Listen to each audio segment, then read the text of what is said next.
Light Family Chiropractic in Bend, Oregon. Thank you so much for joining me this morning. Today we're diving into neuroplasticity, specifically a child's brain and how to increase neuroplasticity in your child's brain.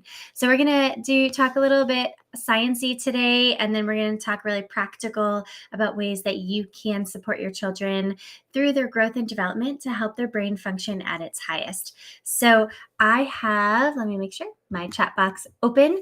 Any questions or comments, please post them on here and I will respond live, or I will go back and read them later, and I can always respond texting, or you can always message me personally. My email is sarahletts@purelightfamily.com. So this is a really big topic. We all want our children to thrive. We want our children's brains to function at their optimum. And we live in a world where there's a lot of inundation of stress, whether that's intense emotional stressors, chemical toxic stressors, physical stressors, and all of these things can affect our brain development. And we want our children to have the healthiest brains possible so that they can be their best self. Our brain is who we are in terms of how it controls how we function cognitively, physically, emotionally, everything. So let's dive in to neuroplasticity. So neuroplasticity is a big word, but basically it just means the ability of the brain. So neuro, think brain and nervous system. Plasticity is ability to change and grow and evolve. So neuroplasticity is basically the brain and nervous system's ability to change, grow, and evolve. And recent decades in neuroscience has shown that the brain's ability to evolve, grow, and change is significantly more than thought before. And it's incredible to apply this knowledge as adults, and you can certainly do that through this webinar as a parent listening to this, and how can you improve your neuroplasticity as well. But neuroplasticity should happen on its own in children. So when a child is born, their brain is constantly growing, especially that first year. It's mind-boggling how much their brain is growing and changing and evolving. And they should reach their milestones with ease, right? That first year especially, they should gain their head control. They should start smiling. They should start verbalizing. They should start mirror neuroning. Their mirror neurons should kick in, and they would start making facial expressions with you. They'll start learning how to, they'll enjoy tummy time. They'll roll over, they'll sit up, they'll start crawling, they'll start standing, they'll start walking, they'll start running. All of those things are normal. And it's unusual when those things don't happen, but unfortunately, it's becoming more usual, and children's brains are bogged down, and their neuroplasticity is decreased, their cognitive function is decreased. So it's something we're really passionate about at our office to help children's brains thrive. We are brain-based chiropractors. Basically, we're not focusing on or musculoskeletal pain-based situations in our office. We're focusing on brain function and optimizing the nervous system through gentle, effective, specific chiropractic care. And we have training through newborns through all ages of development, and we take care of whole families. So we see this neuroplasticity change and happen all the time through our office in chiropractic care. And I'm going to go into details of how chiropractic care plays a role in all of this. But I first want to dive a little bit more into understanding what we're talking about here. So with neuroplasticity, no assistance from the outside, it should happen on its own. However, when they're not reaching those milestones, when they're having issues with language development, emotional regulation, all of these are signs that they have decreased neuroplasticity. If they're having trouble focusing, paying attention with their schoolwork, engaging with peers, if their social interactions are unusual, and they're just really not responding and adapting to their environment in a healthy way, and this can show up with behavioral issues and so forth, their brain is struggling. They're not as plastic. Their ability to adapt and evolve and change is hindered. And that doesn't have to be their normal. Unfortunately, in traditional healthcare, they're going to be diagnosed with ADHD or sensory or spectrum and all these things. And all of these things are valid. However, the treatment for these things is typically going to be medication or limited understanding of neuroplasticity. And those things are not necessarily going to help the child long term. So what can we do to improve cognitive function, improve neuroplasticity, and help these children really catch up, if you will, to where they're supposed to be, and then therefore thrive?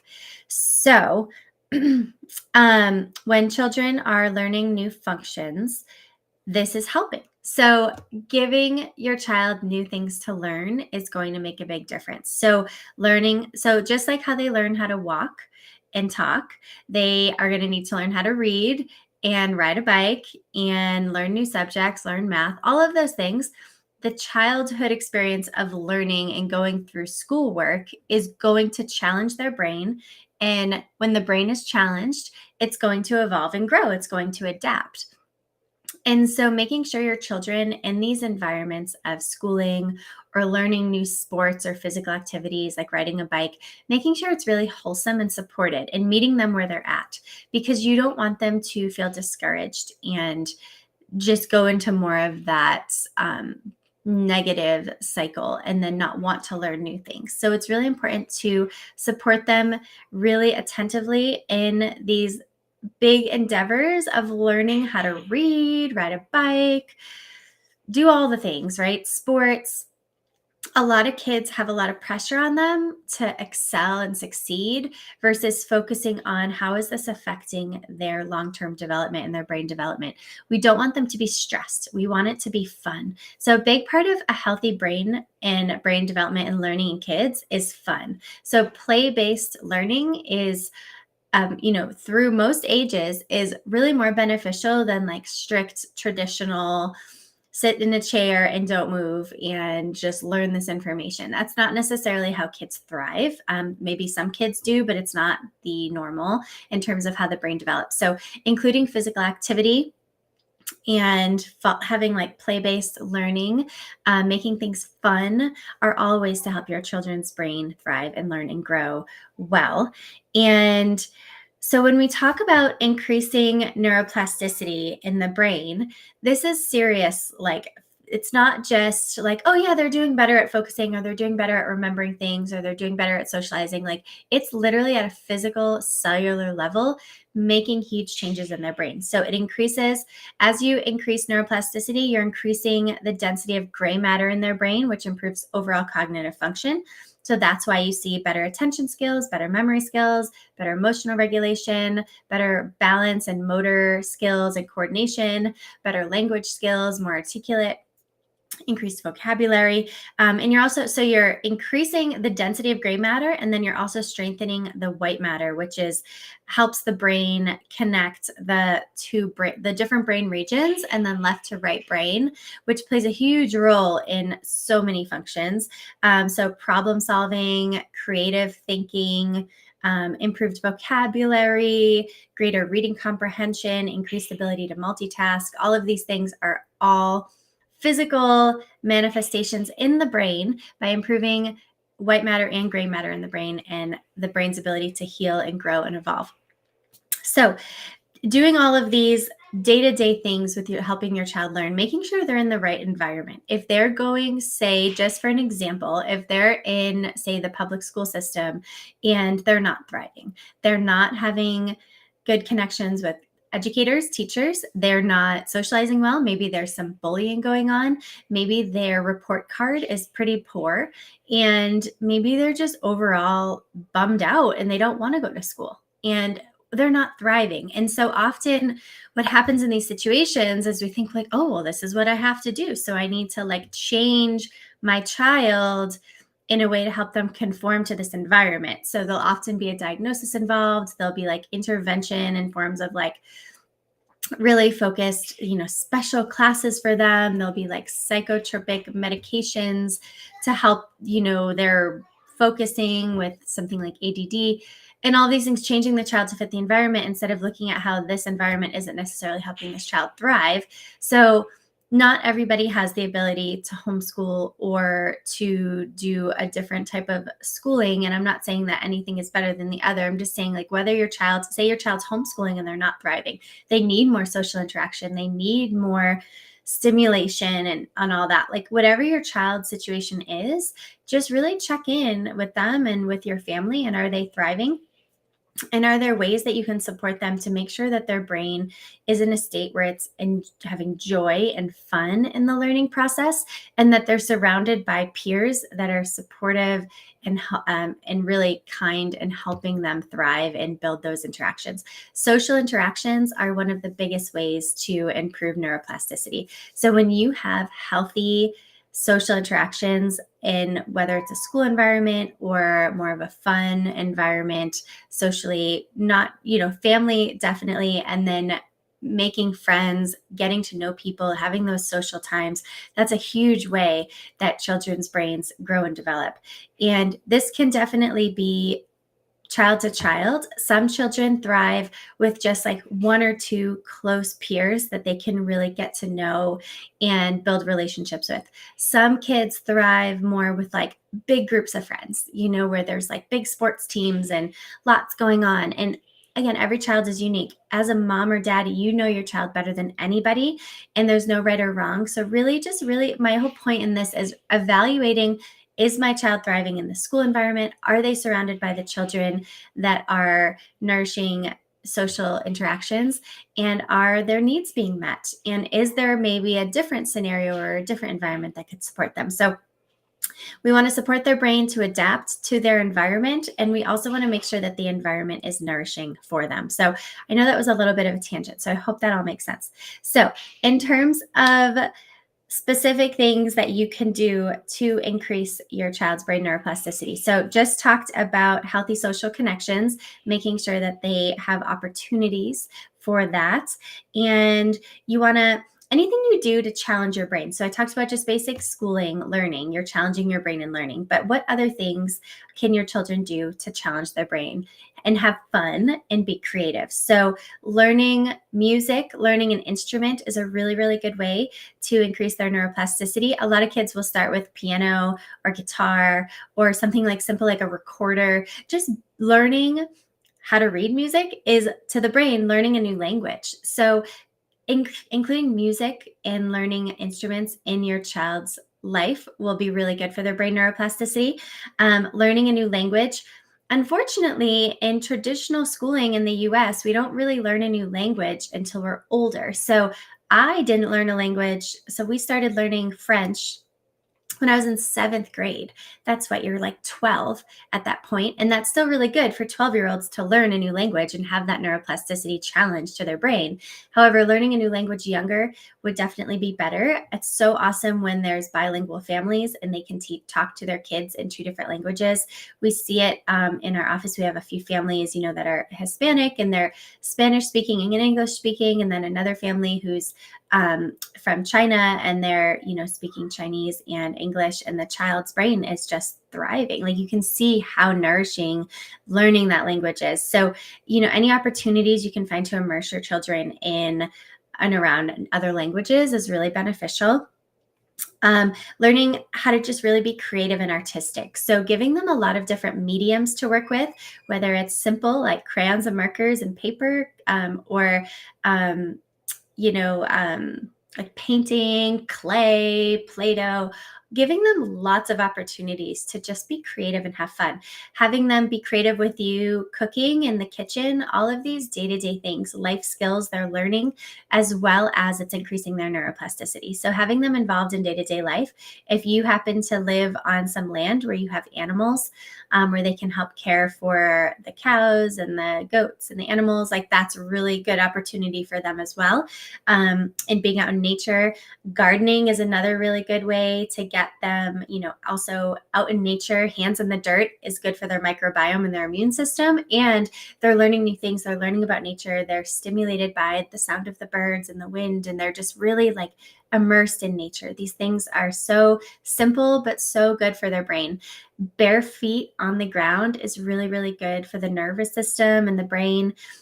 Increases those good ions in the body and just really helps calm the nervous system. And when the nervous system is calm and in a state of peace and rest and digest and healing and growth, that is a time when neuroplasticity is going to be higher than when the brain is in a fight or flight stressed mode. So all of these things, you want to be fun and creative. You never want it to be stressful. If you're sitting down to learn a new instrument or a new skill, you want it to be fun. You don't want it to be rigid.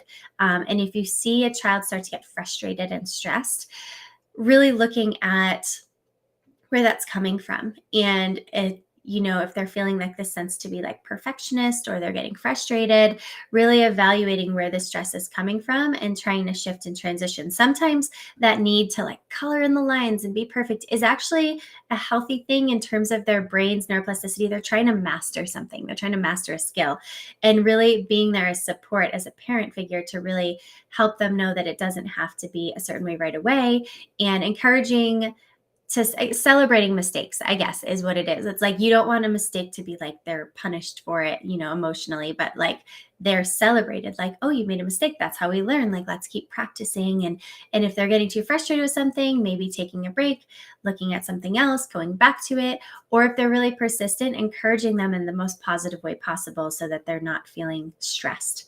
We want no stress. We want positive encouragement, celebrating experiences, and really helping them thrive with whatever they're choosing to follow as a passion.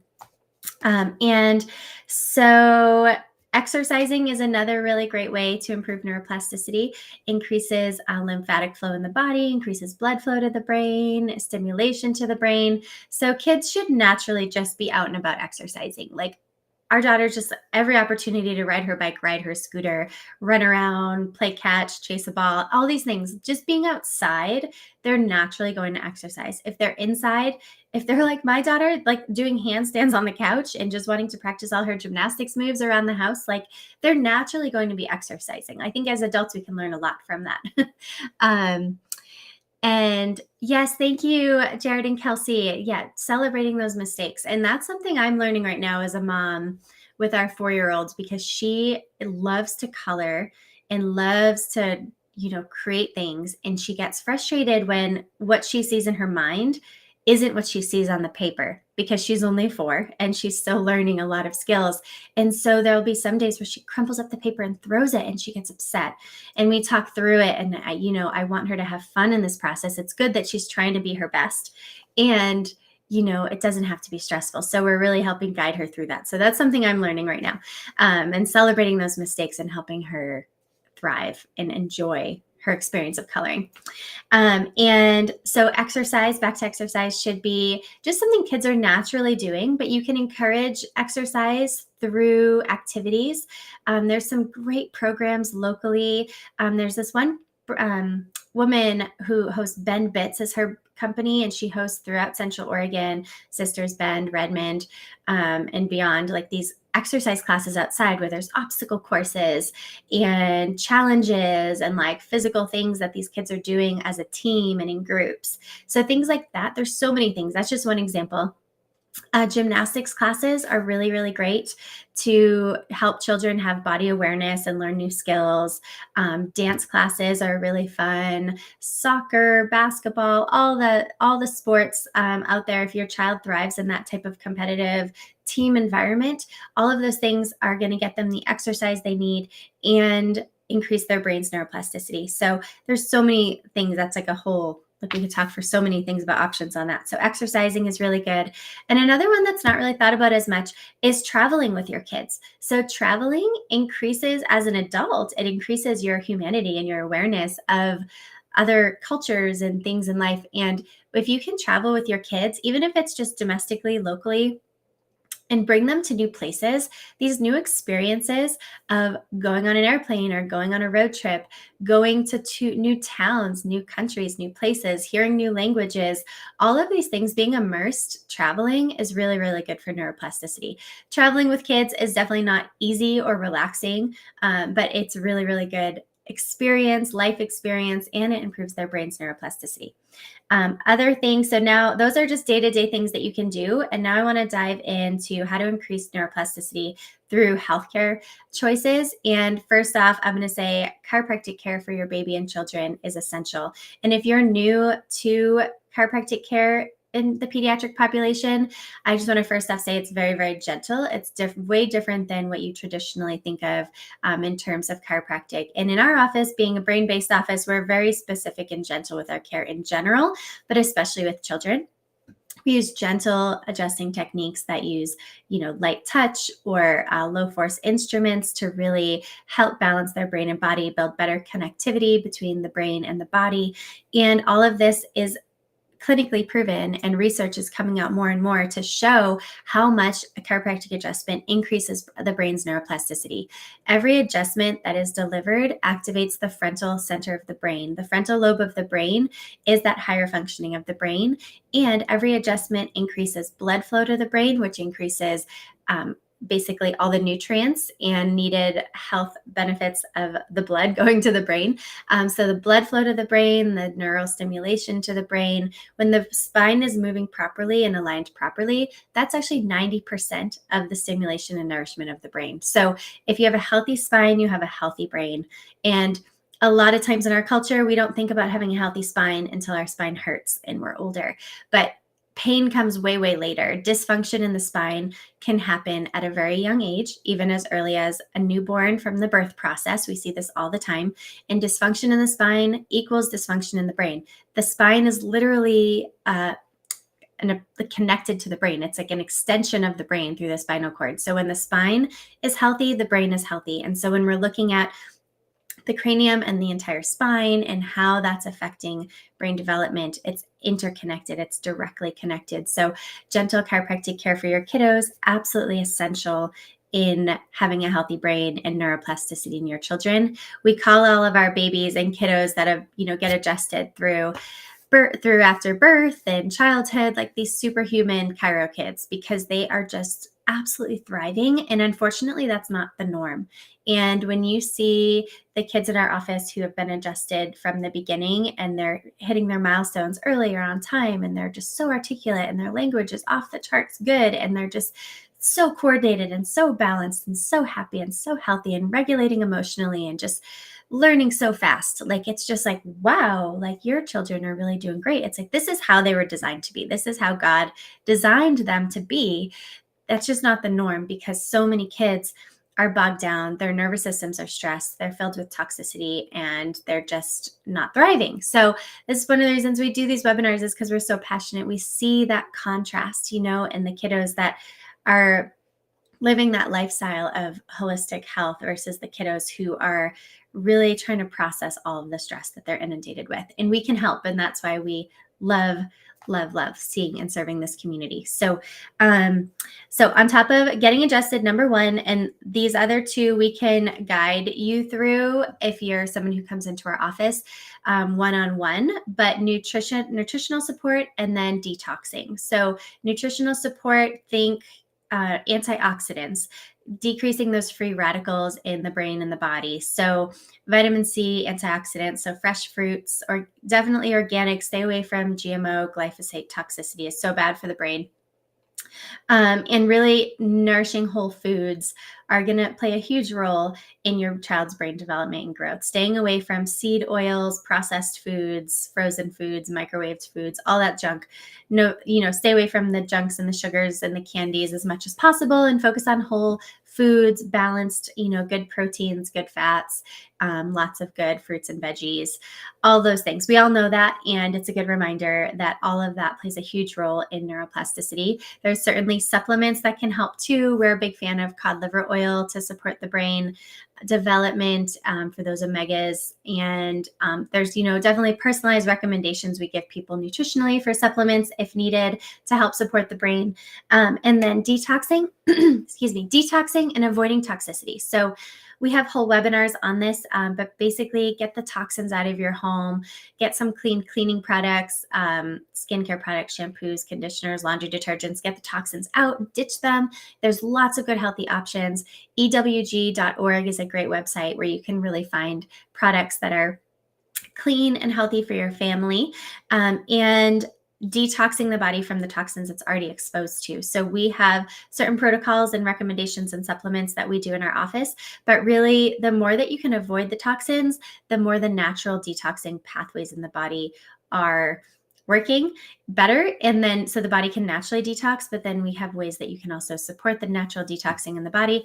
Getting adjusted also does that. So getting adjusted, healthy whole food nutrition, and clearing out the toxins from your home and your body. Those are all ways to improve neuroplasticity. So, a quick review on the healthcare choices you can make, and then the other ones, just a quick review. So, healthy social connection, challenging the brain to be fun, to have fun and be creative, such as learning a new language, learning an instrument, being artistic with lots of different mediums for that, exercising, moving the body, and traveling. Those are all day-to-day tips to improve the overall function of the brain. And again, you can apply these things to yourself as an adult as well. And you will notice huge changes in your brain development, your function, your quality of sleep, your ability to focus, and overall mood. That's one of the biggest things that people are shocked on. They're like, I'm just happier. I'm just happy more. And that is awesome. We love that. So you should be happy more. And that is what it's all about, is having joy, peace, happiness, contentment in your life, in your family. And that's what we're here to support you on your journey for. So please reach out if you have any other questions or comments, post them on here, and reach out personally anytime, or come on in and see us at the office. And we so appreciate you logging on to these webinars with us and coming into our practice and being a part of our community.